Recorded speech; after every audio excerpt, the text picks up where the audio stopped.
राम नाम सुखधाम भजले राम नाम सुखधाम भजले राम नाम सुखधाम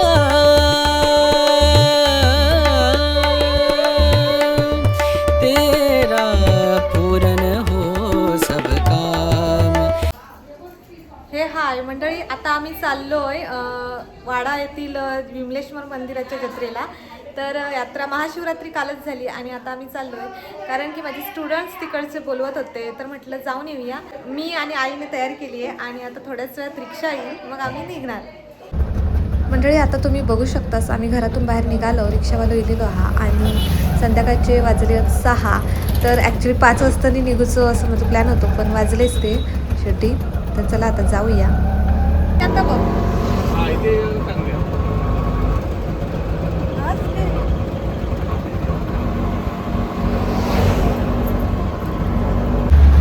आणि काय मस्त सनसेट दिसता इथून तुम्ही बघू शकताच. तर म्हणून मी रिक्षात जाऊ प्रिफर करतोय स्कूटीपेक्षा, नाही तर तुमका व्लॉगमध्ये कसं दाखवणार ना. आणि ह्यो मी तुमका दाखवतोय स्कूटीवरनं जाताना, शाळेत जाताना रोज मका ह्यो पॉईंट आवडता. मस्त अशी आंब्याची झाडं आहेत बाजून, त्यामुळे एकदम भारीच वाटता. तर स्कूटीवरनं जाताना मी हा सगळा तुमका दाखवू शकत नसतोय कारण की मी ड्रायव्हिंग करत असतोय, त्यामुळे. पण माझ्या मनात असं भरपूर काय ना काही येत असतं की असं आपण दाखवावं तुमका. तर फक्त रिक्षान किंवा 4 व्हीलरने वगैरे जातानाच शक्य होता. आणि आता आम्ही येऊन पोचलो शाळेजवळ. तर तुमका शाळा पण दाखवते आमची. तर ही असं आमची शाळा, अनंत कृष्ण केळकर हायस्कूल वाडा. तर थंय येऊन पोचलोय मी आणि आता आपण येऊन पोचलो पुढे. तर हयसून सुद्धा काय मस्त पॉईंट दिसता. तर कोकणातल्या गावांमध्ये राहूची काय एक वेगळीच मजा. फायनली आता आम्ही येऊन पोचलो देवगड तालुक्यातील श्री क्षेत्र विमलेश्वर वाडा या मंदिरात. आणि चला आता आपण जाऊया खाली.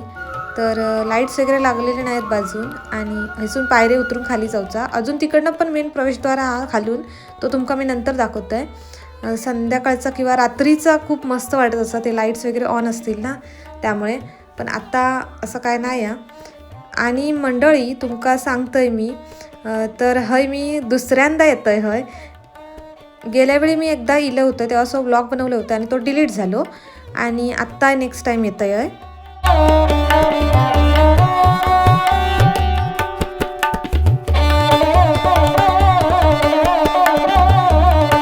एंट्रीला इकडे महाशिवरात्री उत्सव मंडळ वाडा गुरववाडी तालुका देवगड आपले सहर्ष स्वागत करीत आहे. आणि इकडे हयसून एंटर केल्यानंतर तुमका मी दाखवते खास करून. तर हे असे पांडवकालीन दगडात कोरलेले असे लेणी ह तिकडे बाजूकच. तर तुम्ही बघू शकतास ते सुद्धा कोरीव काम हय, बघू शकतास किती मस्त. आता तर ह्या खरा ह्याचा वैशिष्ट्य ह्या पांडवकालीन मंदिराचा. तर मंडळी मगाशी सांगितल्याप्रमाणे मी दुसऱ्यांदा येतोय ह्या मंदिरात, कारण की गेल्या वेळी मी जेव्हा इले होते तेव्हा व्लॉग बनवूसाठी खास इले होते आणि त्या फर्स्ट टाईम होता आणि तेव्हाचा व्लॉग जो तो डिलीट झालो अनफॉर्च्युनेटली. आणि आता आपण जत्रा म्हणून इलेला आहो महाशिवरात्रीचा निमित्त घेऊन. आणि चला आता तुमका दाखवतोय संपूर्ण मंदिर. तर बाहेरच्या परिसरात ह्या असा इकडे काय लावलेला ह्या श्रीदेव कुलस्वामिनी मंदिराचा वर्धापन दिन सोहळा. आणि इकडे बाजूक ह्या गुफेत असा कोरलेला असा एक कालभैरव मंदिर हा. तर तिकडे स्त्रियांक प्रवेश नाही आहे, त्यामुळे आम्ही तिकडे काही गेलो नाही आणि बाहेरूनच तुमका दाखवतोय. तर ते का सुद्धा मस्तपैकी अशी सजावट केली. तर मंडळी तुमका सांगूचं झालं तर हय जत्रेत म्हणून विमलेश्वरच्या मंदिरात मी जत्रेक पहिल्यांदाच इले आहे, कारण की जत्रेक असं मी कधी जास्त इले नव्हते. आणि बाजू या गणेश मंदिरा तर आपण नंतर जाऊया, आधी मेन मंदिरात प्रवेश करूया आपण. आणि इकडे तुम्ही मंदिराच्या बाहेर बघशाल तर किती भारी अशी सजावट केलेलं, डेकोरेशन एकदम भारीचा. आणि हय असे सगळे देव उभे करून ठेवलेले आहेत. तर ते सुद्धा तुमका दाखवतोय.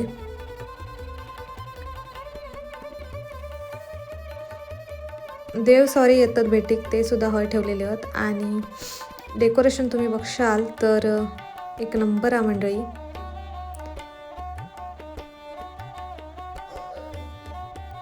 माका तरी हय येऊन एकदम मस्त वाटला हा. थोड्याच वेळात आपण आतमध्ये जाऊया, कारण की ना एरवी येणं आणि आत्ता जत्रेच्या टायमिंग येणं म्हणजे एक खूप फरक हा.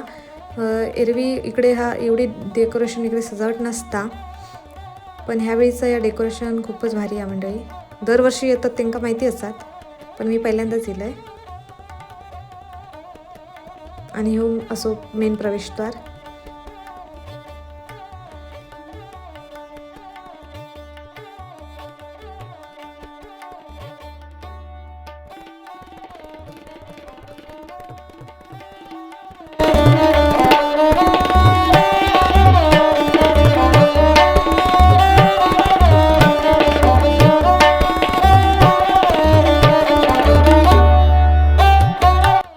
मंडळी देवगड तालुक्यातल्या वाडा गावातील ह्या जो मंदिरा कातळात कोरलेला जागृत असा एक शिवमंदिर आहे.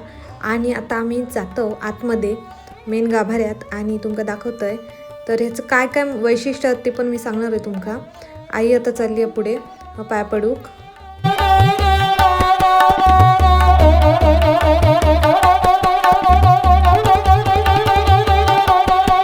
मंडळी ह्या गुफेतच असं कोरल्यासारखं मंदिर आहे, त्यामुळे इकडून अशी अरुंद अशी वाटा.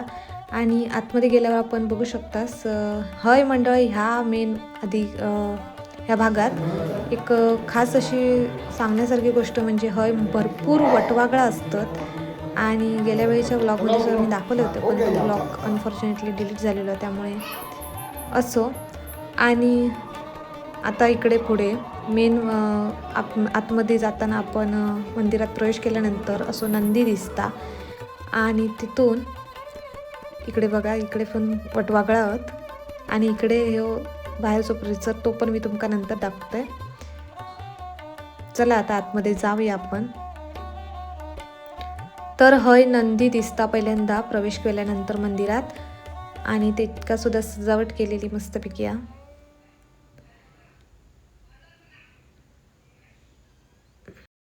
आणि मंडळी तुमका एक गोष्ट लक्षात दिली असा, ती म्हणजे मोस्टली जी शिवमंदिरं असतात ती त्याचा गाभारा जो असता तो पायरे उतरून खाली जाऊचं असता.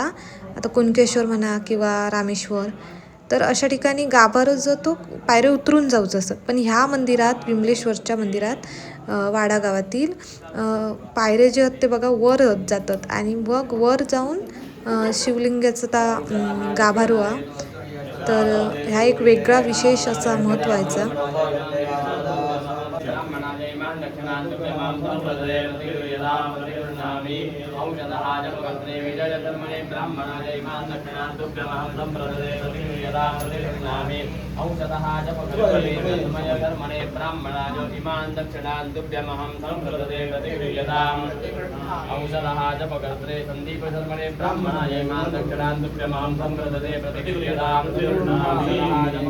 राहुल धर्मणे ब्राह्मणाजो इमान दक्षिणान्तुभ्यमहं संप्रददे प्रतिगृह्यतां प्रतिगृह्णामीति गन्धि कर्माङ्ग देवतासुरपि विमलेशसंचिन्तय महारुद्रदेवता प्रीयताम् पंचामि त्वामिषाजीवो नायमन्यानयमानुराजयमालो स्वावेदस्वा पुनरागाः पुनर्नवा सर्वाङ्गधर्वान्ते चक्षुः सर्वमायुष्यते विराम् श्रीवर्चस्वमायुष्यमारोग्यमाविदाक्षोभमानं महीयते धान्यं धनं वशं भवति.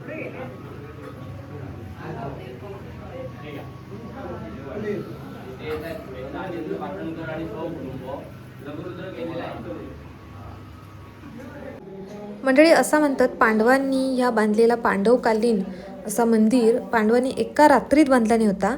आणि गूढ रहस्य आणि चमत्कारिक लेणी असे याचे वैशिष्ट्य आहोत. आणि 5000 वर्षांपूर्वीचा ह्या प्राचीन महादेव मंदिर असा. म्हणजे आईन दर्शन घेतलं, पण मी अजून दर्शन घेतलं नाही आहे. तर मी कोणाची तरी वाट बघते आणि तुमका सांगते थोड्याच वेळात समजात.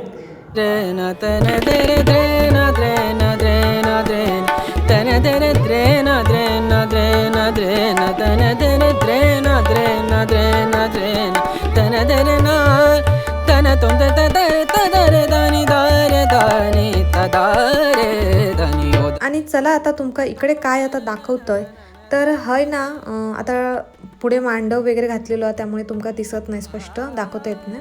तर हयो बाजूक मंदिराच्या दोन्ही बाजूक असे मोठे हत्ती आहेत.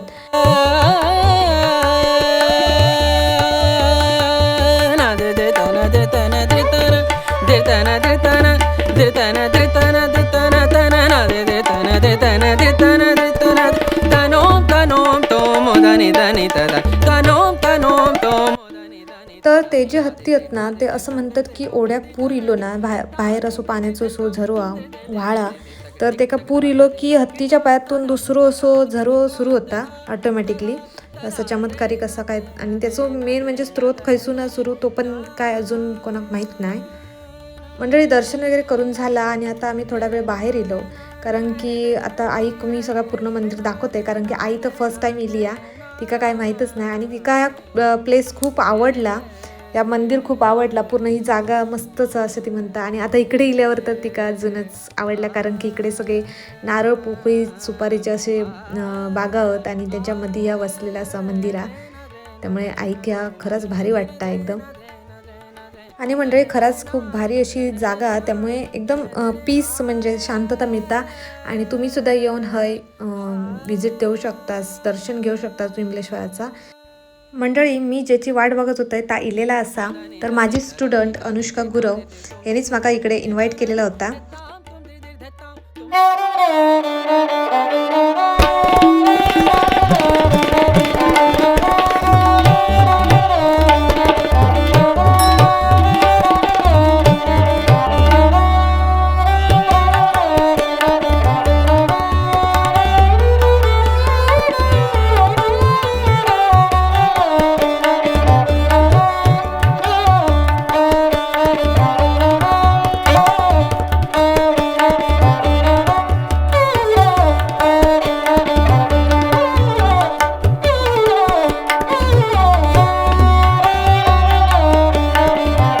मेन मंदिराचं दर्शन घेऊन झाला आणि आता आपण जाऊया गणपती मंदिरात. मगाशी मी तुमका दाखवलं होतं.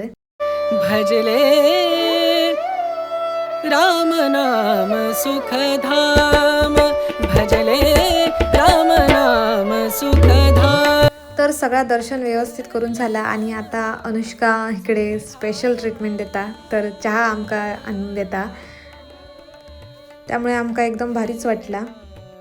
मग आता चहा वगैरे पिऊया आणि मग थोड्या वेळानं खाली जाऊया, कारण की खाली मेन मंदिरात आपण तुमका दाखवतोय. हो सब काम भजले राम नाम सुखधाम, भजले राम नाम सुखधाम.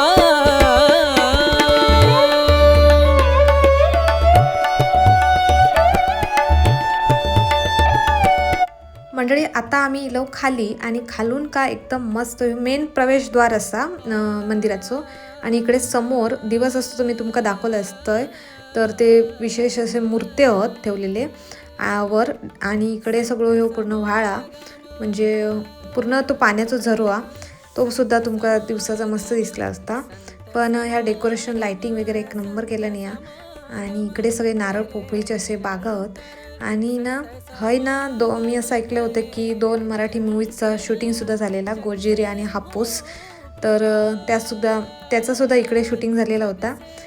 आणि इकडे असे गावातली माणसंसुद्धा येतात ह्या व्हाळावर कपडे वगैरे धुवूक. मंडळी काल हय तुफान गर्दी होती महाशिवरात्री, कारण की भरपूर रस्त्यापर्यंत लाईन गेलेली, आणि त्यामुळे जर मी काल इले असते तर नक्कीच व्हिडिओ करूक नीट भेटलो नसतो आणि तुमका व्यवस्थित सगळा दाखवू भेटला नसता गर्दीमुळे. पण त्यामुळे ज्या होता त्या चांगल्यासाठीच. आणि आता आम्ही चाललो घरी. तर मगाशी हय लाईट नव्हते, आता बघू शकतास तुम्ही किती भारी वाटतं. भजले राम नाम सुखधाम, राम नाम सुखधाम. तुम्ही या मंदिरात आणि जत्रेत कधी इलास की नाही कमेंट करून मला नक्की सांगा. आणि व्हिडिओ आवडला असेल तर प्लीज लाईक शेअर सबस्क्राईब करा. भेटते नेक्स्ट व्लॉगमध्ये. बाय.